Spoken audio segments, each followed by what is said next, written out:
Good morning, everybody. Happy Thursday. Just give us a few minutes here and we'll be getting started and let's let some more people join. So we're getting about 30 seconds here. We'll get rolling. Excuse me.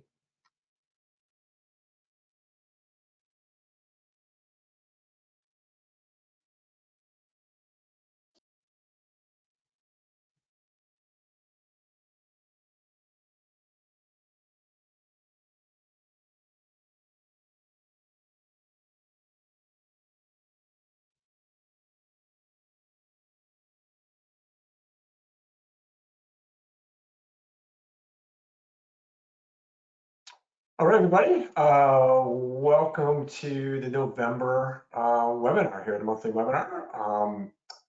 Hope everybody is doing well and getting ready for the all the holiday festivities over the next really 6 weeks or so. A couple of things. One is that we have the webinar PDF is in the webinar there. You can see it in the handouts. We also will be sending it out after the call as well as there's a tape version of this as well. So you want to come back to it or send it to others. That'd be something good. So anyways, today we're gonna have the market update. I'll be doing that, but we also got a special guest here with us, Brad York from Voltus. And he's going to go over how demand response can make you a hero. And truly, trust me, I've seen this so many times where customers are gained for life, really, just from this cash just is handed out. And we'll kind of give a broad overview of that, and hopefully many of you will be able to further this information off to your customers and really kind of provide really cash in their hand to them. So first, let's get started here. And of course, with me today is Ali Holloway, Manager of Pricing Strategic Solutions team. And I'm gonna let her take it away here a little bit in a second here. She's gonna go over some of the stuff with Box. But really, we start off with talking about Box. So yeah, Ali, I'm going to market update, and then we'll get Brad York here on how demand response can make you a hero. So go ahead, Ali, take it away. Awesome. Thank you, Scott. And good morning, everybody. Thank you so much for joining us on a Thursday. I know it's a little weird. I think we'll resume our regularly scheduled programming either next month or in the new year. But for those of you who are not yet familiar with Box or not Box agents yet, Broker Online Exchange, or Box, is your commercial energy brokering partner. We provide independent energy brokers and affiliates with access to all top electricity and gas suppliers, instant pricing, and cutting-edge software, all supported by industry experts. We are in all markets. We provide all products and access to all suppliers. We have become the largest network of energy agents, brokers, and consulting firms in North America over the last decade or so. We've also been in this space for quite a while. We connect a variety of diverse energy partners so each can benefit from streamlined, efficient options in deregulated natural gas and electricity. You can see here on our map how you can scale your energy business nationally. You'll see those states in green where we have natural gas options available, blue where we have both natural gas and power options available, and then you'll see a lot of gray states where we do have some limited availability. We do have some supplier participation in those states. Those gray states are generally limited access states where only customers who are in the large commercial, industrial, manufacturing space have the option to shop.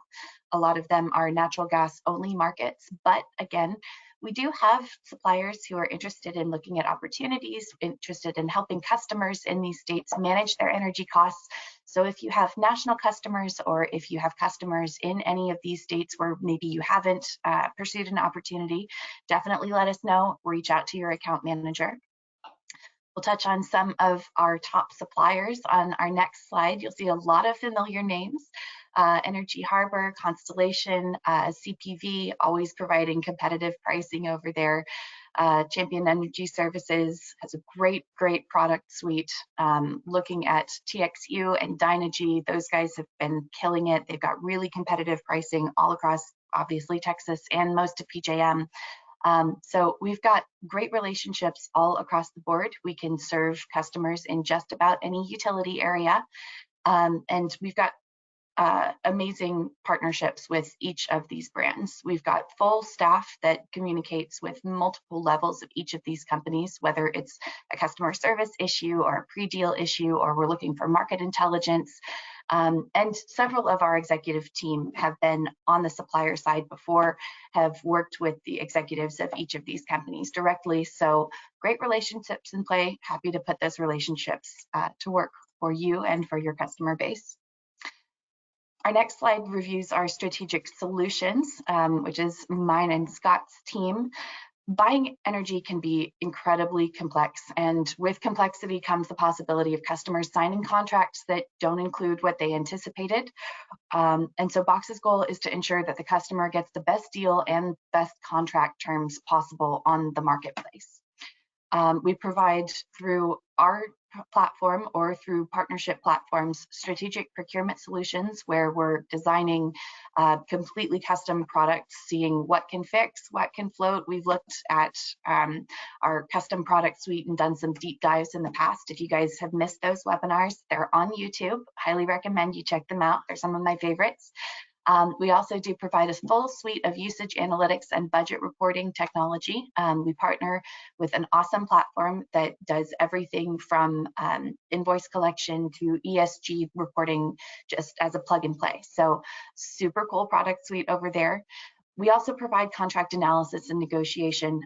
Specifically, Scott and his team, our team, will review contracts in depth and help to negotiate contracts such that they're not just weighted toward the writer or the supplier, not just weighted to the supplier benefit, written to their benefit, and make sure that the customer is, as likely to benefit from any risk that they're taking on as the supplier is. So. We are working on pricing optimization. We have built pricing models previously. We're working on some really, really cool tools for our system that we'll be rolling out, I think, probably very early next year, where we will have great market intelligence. So stay tuned on that. We'll probably do a whole webinar dedicated just to those tools as soon as they're live. So stay tuned. Like I said, energy sustainability strategy and benchmarking, we have an entire suite of products and services, everything from LED retrofitting to solar to ESG reporting and benchmarking, helping a customer walk down the path to net zero or getting a comprehensive plan in place as far as their environmental strategy goes, something we can help with. And then, of course, RFP management and execution. If you have customers in the public space, whether those are municipalities or school districts who are looking to run a formal request for proposal, request for bid process, we can take on that process. We can sit on the customer side of the table, working with them to determine what strategy is best, and working with them on how to best articulate that strategy to energy suppliers, making sure all bids are apples to apples, and that the entire process runs smoothly and with the expected level of transparency. So our strategic suite is growing. If you need or would like to explore any of these options, reach out to your account manager and have them set up a call with us. We're happy to talk through any or all of these in more detail. We're big on team selling. That's another webinar that we've done in the past. Again, if you missed it, go check it out. But we're really happy to help and happy to bring any of these solutions to your customer base.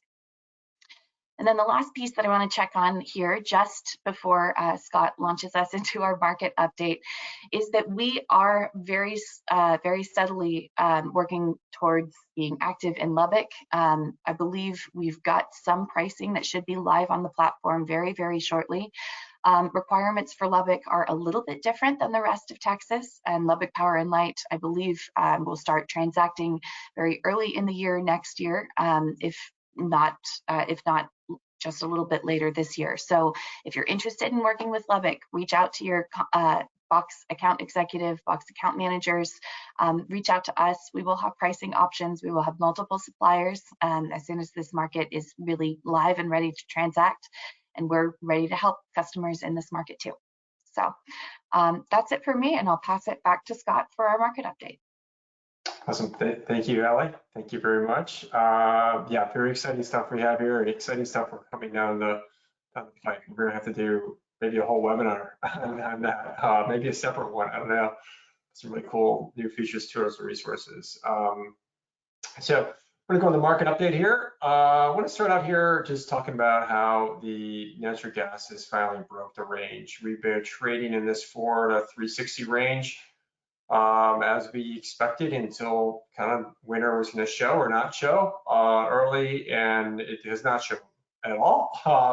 It's been a continuation really of a fall, and with that we've had this drop now finally below the 360 level as we were kind of around between 4 and 360, just bouncing back and forth like a pinball, and just boom, now we're dropped down below here, and we're in this like 340 level here.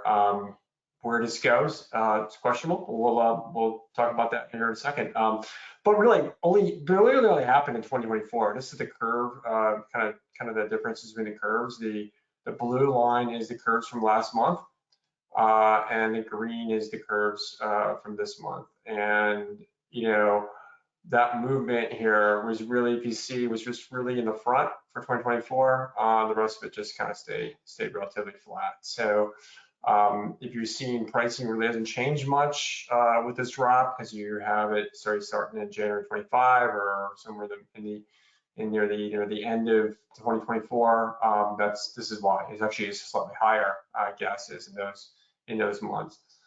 And like I've always said, I just want to say this again, gas is really almost like two markets trading at once. It's kind of looking out for that next 12 months, and that can trade entirely differently from the following 12 months. There's different really fundamentals that take place, and this is the idea of, are we have enough gas in storage, or we be over storage, all that stuff. And this is why this can drop. This then turns to fundamental shifts. And as we're going to talk about here in a second, how there's many kind of fundamental shifts here that can totally change the market for the future dates. We look here at the prices, you know, relatively speaking, again, as you just saw, gas 2024 dropped a lot, 25, 26, it did not. And the same thing, pretty similar with the power prices as well. You had these drops here going through, and it's still in the 40s in PJM. You know, and in Texas, it's in the 50s and 47 range. So pretty elevated compared to the worst, of course, you know, during COVID and even pre-COVID. Index prices, well, these are suppressed. PJM index prices really haven't hit above $40 at all for any month this year. That's really the first time that's happened since 2020. You know, of course, prices were much lower in 2020. But you see here on the 5-year average has been 38.74. The trailing 12 month has just kept on dipping down around the same level here, around that 38 level.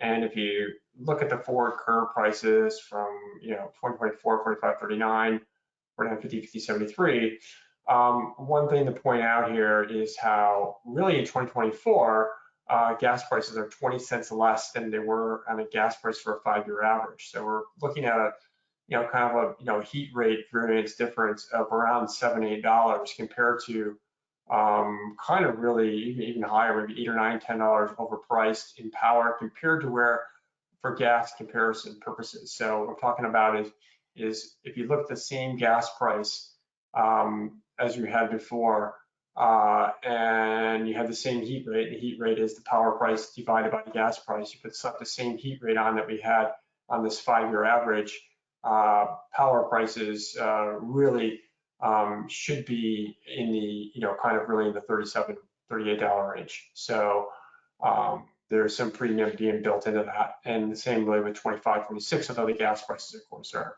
significantly higher in those periods. ERCOT, pretty similar here. We've got 5-year average, similar, but 5-year average is 48.65.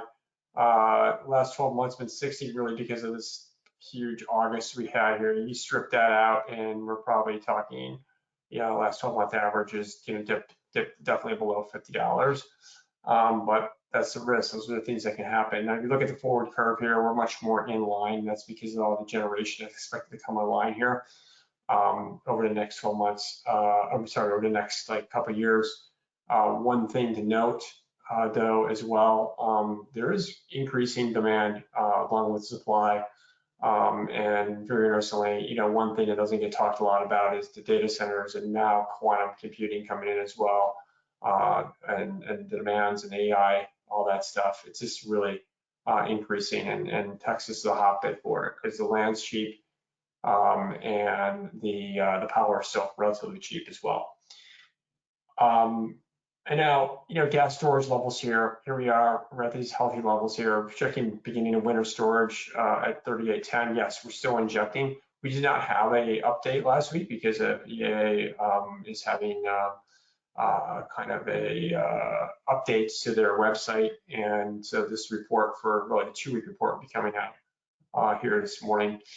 But we're projecting as 3810 level, and that's just because we're still injecting here. When really the average injection ends, average injection ends around beginning November.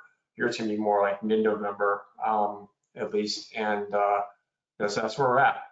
So with that, a normal winter, we'll probably be down around 16, 1700 in storage. And it could be higher than that with an above normal winter like we had last year, and that's kind of what's being projected. Europe storage as well, and this is kind of contrary to what you hear a lot out there, how Europe is they have no gas. Well, they're 99% full in gas underground storage. It's relatively big, and they've had some really good weather there. Last winter they got saved from the warm winter, and now they have 99% full storage, which is better than last year. Similar to us globally, everyone's pretty much storage levels are pretty well, but their prices still, of course, remain pretty high. Henry Hub here at the that's a Brent, that's a kind of equivalent on a BTU basis, but Henry Hub, it's U.S. gas under, of course, we see the price they're at $3 or so. East Asia has dropped as well from the levels they were last year, but here we are, and this is now, and then TTF is the Dutch or really European index for that. That's around $16, $16 range. So definitely elevated compared to Henry Hub. This is over a profit LNG trade here. And so with LNG, yeah, this is bearish for NEPL, just to let everybody know. It's a good sign if you're NEPL, because you guys are actually competing with Europe for that gas, LNG gas. And this will mean that we shouldn't have these huge price swings because storage levels are getting into kind of basic levels this winter. So dodging a bullet there. Future LNG export here in the U.S. Yeah, we've got a lot of it here. This is projects under construction in Canada, Mexico, United States. Most of these are in the United States, and this is expected to almost double over the next really 3 years. And we'll have another 12 or 13 BCF of gas that will be going out. But with that being said, is there a global LNG glut on the horizon? This is something that relatively you won't see much out there. This is some research that I was doing, and we have a global supply increase here of 169.5 million tons. And that's the increase that is now projected between not just the US, but you have Dubai, Australia, all building out terminals really to hit this demand. And as we always say, there's just booms and busts. It's a boom going on right now in LNG. The profit kind of is there, but here's the demand increase in Europe expected between now and 2030. Basically this year in 2030. So this extra 129.5 is going to have to go somewhere. I know China, you got India, these countries are potentially looking as well, but we have to make it viable on a price basis as well. But that's something to keep in mind here. There's potentially a global LNG glut on the horizon here, and with that, we may not be shipping out or utilizing all 22, 23 BCF of gas that we're capable of exporting. Production is going higher here. It's kind of surprising this hasn't necessarily taken a back yet. We're actually hit 104 for first few weeks here in November as well. So it's continuing higher. It's contrary to this rig count drop here. Usually there's a 4 to 6 month lag in production. and drone activity in production. So, relatively speaking, we should have started seeing somewhat of a leg here already. We still haven't, and we've been on these levels here now since this year.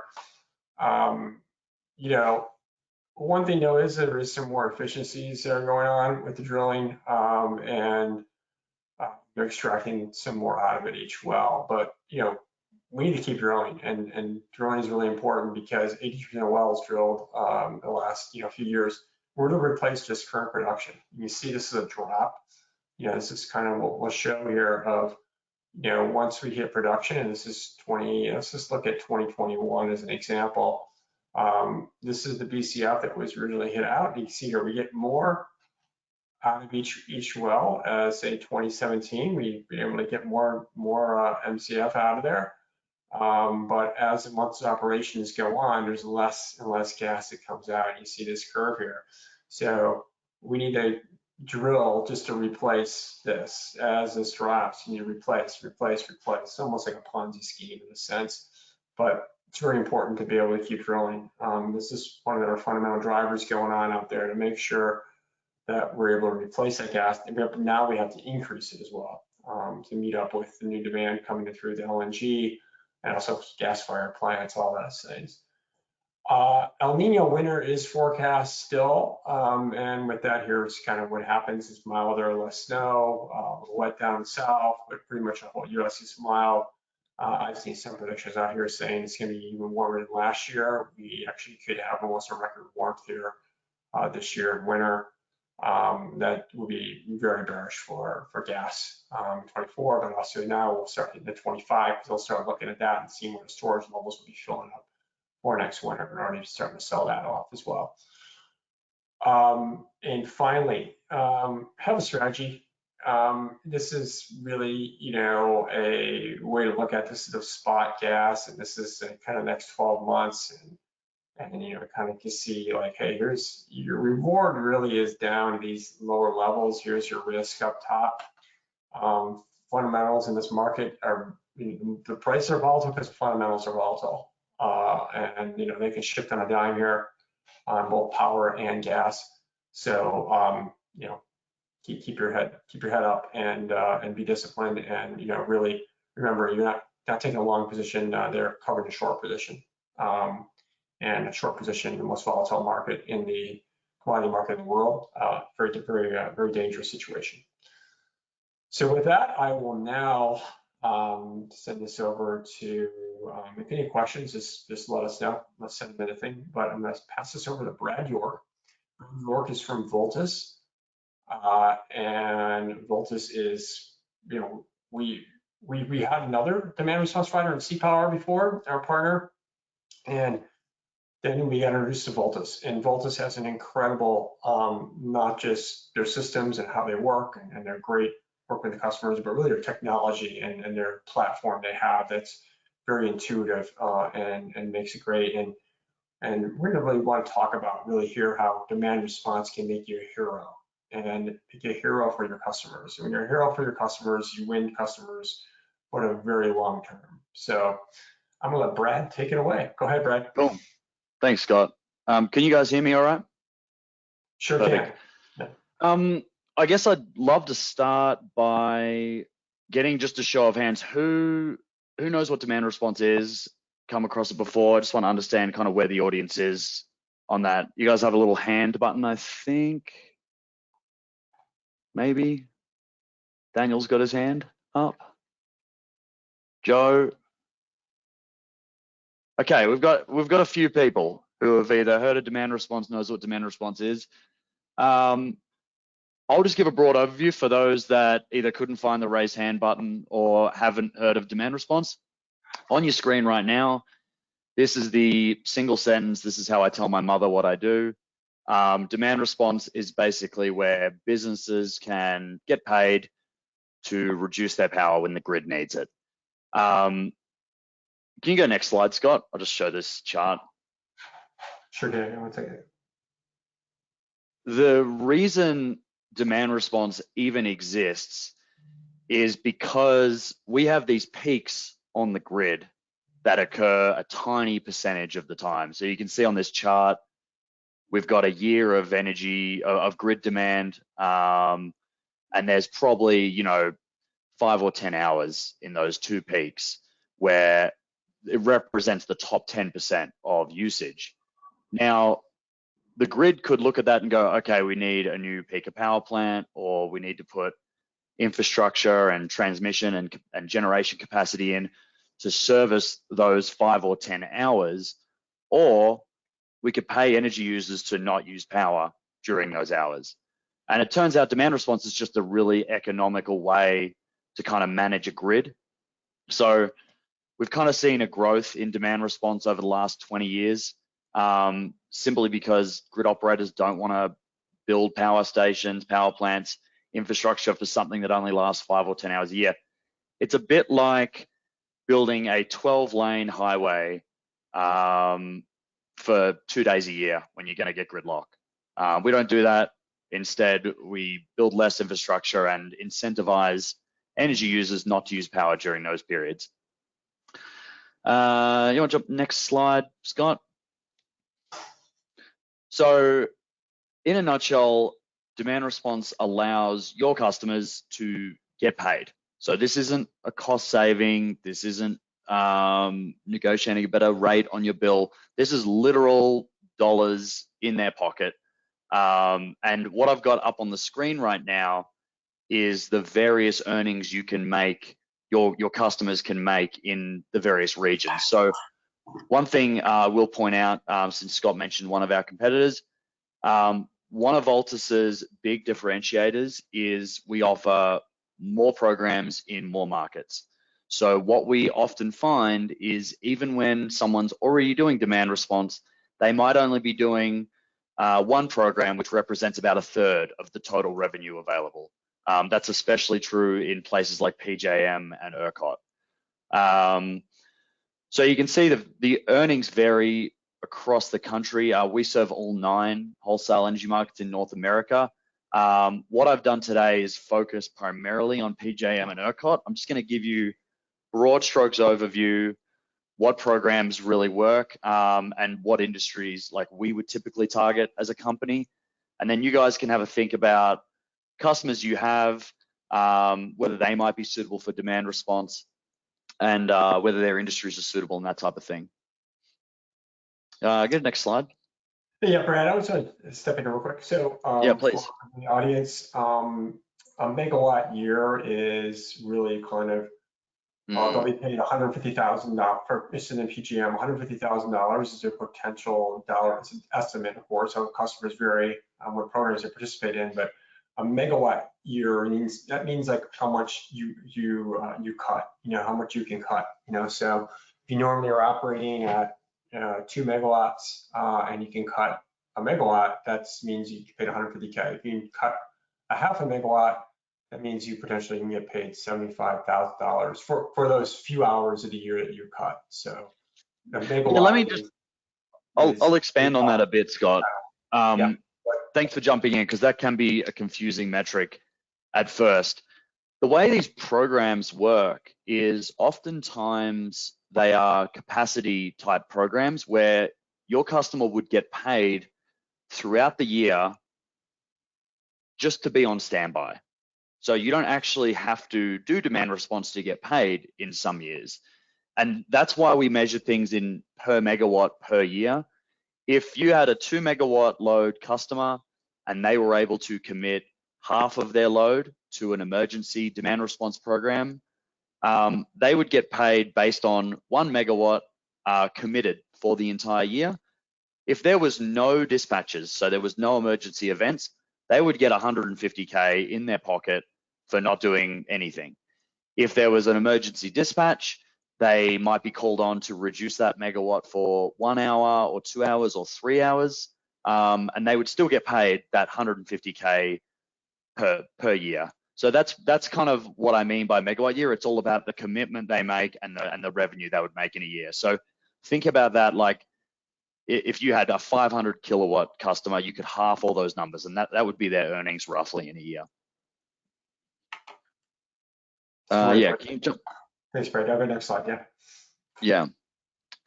Now, this is a lot of information. I want to focus specifically on the program on the left and possibly synchronized reserves as well. So this is what we call the full stack. So very sophisticated end users will do all 4 programs and maximize their earnings. ELRP is kind of your traditional emergency style demand response. This is the one where it gets called on when there's blackouts on the way. So basically at the most critical times in the grid where all of the possible supply of generation has been exhausted, they will use ELRP to try and save the day, to try and prevent rolling blackouts. So emergency style programs typically are the last stopgap before a grid operator will resort to rolling blackouts to keep the lights on for the majority of people. The way this program works is it's similar to what I just described before. There's a range of pricing. Obviously, you guys know there's lots of subzones in PJM. The pricing does vary by subzone. But if you have a customer in the right subzone and they can commit 1 megawatt for emergency demand response, they would get paid $25,000 for that megawatt. And in most years, they wouldn't be asked to do anything except a 1-hour test. So you can see down the bottom there, number of dispatches. The last dispatches for this program, we had one in December last year. And then before that, the last dispatch was 2014. So all of those years in between, the customers who enrolled in ELRP were just asked to do one scheduled 1-hour test just to demonstrate that, hey, we can actually do this program. So again, I just want to reiterate, emergency programs, they suit a lot of different types of customers because they're not often called on. And what I like to say when I'm pitching this to customers is when this program gets called, there's a very high likelihood you're going to lose power anyway. So these are the most critical times on the grid. You may as well get paid for reducing your power. Synchronized reserves is a little different. So synchronized reserves is more about unexpected drops in supply on the grid. And this has become more and more important with the rise of intermittent renewable generation. So you can imagine some periods of time in PJM, we have a lot of wind and a lot of solar. Now, if we unexpectedly lose some of that generation, synchronized reserves gets called to close the gap for a very short period of time. So if you draw your eyes to the dispatch duration, you can actually see here the average amount of time that a customer would be asked to reduce power for this program is 11 minutes. So really, this is a short-term solution to close the gap while things like coal plants and gas-fired peakers can ramp up and kind of close the gap medium to long term. So this is a Band-Aid solution, if you like. This program is called roughly once a month. And like I said, it's 11 minutes on average. 30 minutes is the absolute maximum. So the types of customers I would recruit for synchronized reserves is things like cold storage, things like commercial real estate. Like they can adjust set points for brief periods, and it's not going to affect staff comfort. Hotels, schools, that type of thing. Even a lot of like food manufacturers will have ancillary loads that they're happy to reduce for 10 or 20 minutes. Not very impactful to a lot of industrial energy users. So those are the types of customers I'd look for synchronized reserves. I would usually ask if there's any questions, but I guess this is a one-way webinar. Let's jump to the next slide and look at ERCOT. There is actually a question. Oh yeah. Brad, is demand response available to businesses in regulated markets?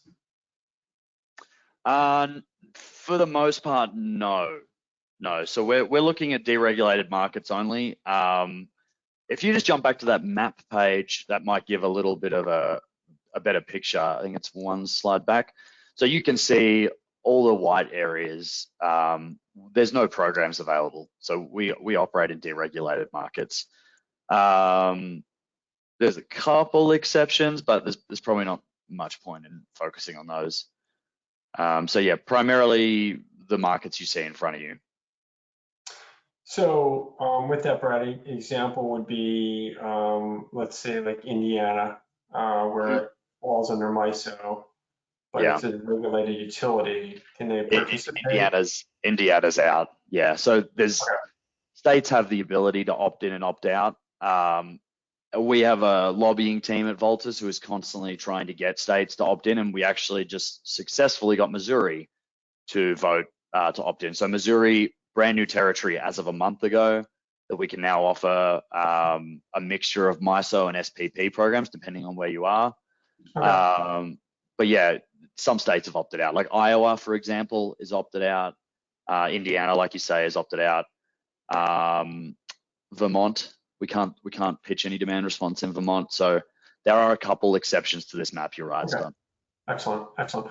Well, maybe after the later on after the call, you can send out a list of states where it is states where you guys can function. Be good. Perfect. Awesome. Thanks. Yeah, do you want to jump to the ERCOT side? So I'll focus again probably on just the first two here. Again, this is kind of what we call the full stack. Emergency response service is, and I'm sure if you guys are familiar with demand response, you probably know about ERS. It's been around for a while. It's the most common demand response program that we have our customers on, and I would say participation rate is pretty good in ERCOT for ERS. Again, this is an emergency only style program. You can see the last dispatches down there. Look, we've had kind of a hat trick, 2021, 2022, 2023. But certainly if you look at the full history, there's probably only like 8 or 9 dispatches in 13 years. So it's certainly not called every year, but as I'm sure you guys are painfully aware, the ERCOT grid isn't exactly the most reliable. So they're kind of relying on this program a lot more. They're seeing extreme heat waves. Winter Storm Uri was one of those dispatches. So certainly they're leaning on programs like ERS a lot more to keep the lights on. In terms of the parameters, 30 minutes notice, again, like that's pretty short, but if you're gonna have a blackout anyway, it's, 30 minutes is great advance notice of a blackout. I speak to a lot of customers and I say, hey, do you guys have power quality issues? And they say, yeah, we have like 4 or 5 brownouts, blackouts a year. And I said, well, what if I told you one of those, we can give you 30 minutes notice? They love it. This program gets called 1 to 3 hours. So the last few dispatches have just been a single hour. And it's really just to get through that late afternoon, solar's ramping down, industrial energy load is staying high, everyone's getting home and putting their air conditioning on. That's kind of where conditions are most tight. And yeah, it was called in late September where they had a heat wave down in Texas. And it was hot it was weeks on end. So yeah, that's the emergency program. Again, that suits a lot of different industries. All the ones I mentioned before, you name an industrial energy user, they're usually suitable for ERS. Again, it's an hour a year. So we're not calling you every week or every month. It's 1 hour a year and blackouts are very likely. So to me, like ERS is kind of a no-brainer for a lot of industries. So in terms of the second program there, Peak Saver, I'm pretty sure you guys would all be aware of the coincident peaks, the 4CP down in ERCOT, but I'll give a quick overview just in case. Basically, on customers' bills in ERCOT, you will have a charge and it'll be related to transmission distribution costs. And the way that charge is calculated is they look at what that customer's usage was during the 4 15-minute peaks across June, July, August, and September. So they basically look at last year's grid peaks in June, July, August, and September, and they look at what the customer was using during those 15-minute peaks, and they get charged every single month based on what their usage was during those 4 15-minute peaks. 4CP avoidance is all about predicting when those peaks are going to be each month. So we would notify a customer when we think those peaks are about to occur. They reduce their power, they see a saving on their bill in the following year. It's that simple. So this is about avoiding Avoiding peaks. Now, we don't have a perfect prediction algorithm for these peaks, but we have a very good algorithm. So last year, for 4 peaks, we dispatched 8 times. So basically twice every month, we asked our customers to reduce their power, and we hit 4 peaks with 8 dispatches. So we're pretty proud of that. And the savings are pretty enormous. You can see there $40,000 to $70,000 per megawatt year. So if you're able to, that basically represents what that transmission distribution charge is. Depending on where you are, it can be $40,000 per megawatt year, and it can go up to $70,000 as well. In terms of dispatch notification, this one's a little easier. So we can normally predict a few days out when these peaks are going to be, and we will officially dispatch on the morning of the peak. So it kind of gives customers a little bit of time to maybe like plan their production, do a bit of rescheduling. We've had customers send a shift home because it's more expensive for them to shut down, to run than to shut down. So yeah, this one I will point out is an optional dispatch. So we sign a lot of customers up for ERS and Peak Saver. ERS is mandatory. Like if we call on you, we need you to curtail. When it comes to Peak Saver, it's up to the site a little. You know, they could say, look, today doesn't work. We'll forego those savings on our bill. Hey, Brad. Yeah, here's a Scott. question I have for you. If they don't, on the mandatory dispatches, if they're not able to comply with the mandatory dispatch, what's the penalty? It's a great question.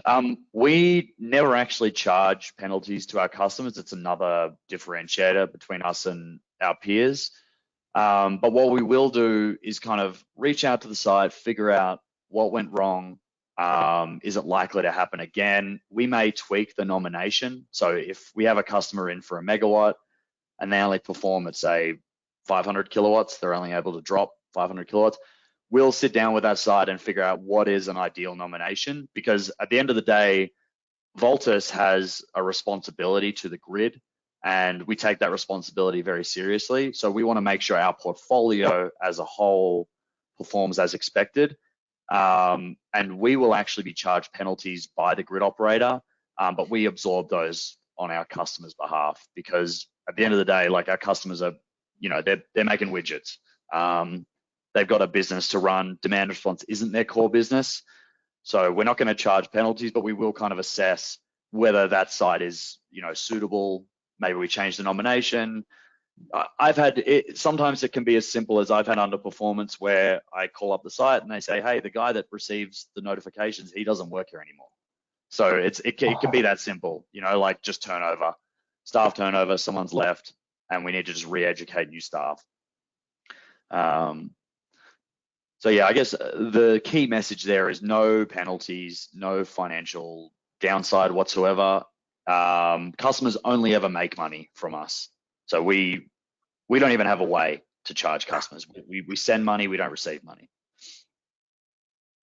Yep. Thanks, Brad. I appreciate that. Yeah. You can jump to the next slide. This is just a quick screenshot. Look, I'm not going to give you a full technology demo, but this is the final differentiator. This is the real game changer when we speak to customers who are already doing demand response. What we often find is the earnings aren't very transparent. They can't see their performance. They can't see what their nomination is even. They don't know how much they're going to earn. In some cases, they don't even know how much they have earned historically. You know, it's in some accountant's inbox. This platform gives real-time visibility of energy data. So it does 3 things. The first one is visibility of real-time energy data. So we install a real-time energy meter on a customer's utility meter, and that allows the customer to see what they're using at a 30-second interval. So that's part of the package when you work with Voltus. The second thing is portfolio view, which is what's shown here in that screenshot. This allows customers to see what their nomination is, what their forecasted earnings are, what the performance is at each site, which gives that full visibility. You know, they can see they're leaving money on the table. You know, they can see which sites are failing to show up for these events. And then lastly, Cash Dash. So Cash Dash gives customers full visibility of what they're going to earn, when they're going to earn it. It gives full historical view of what their earnings are, shows all the dispersed payments historically.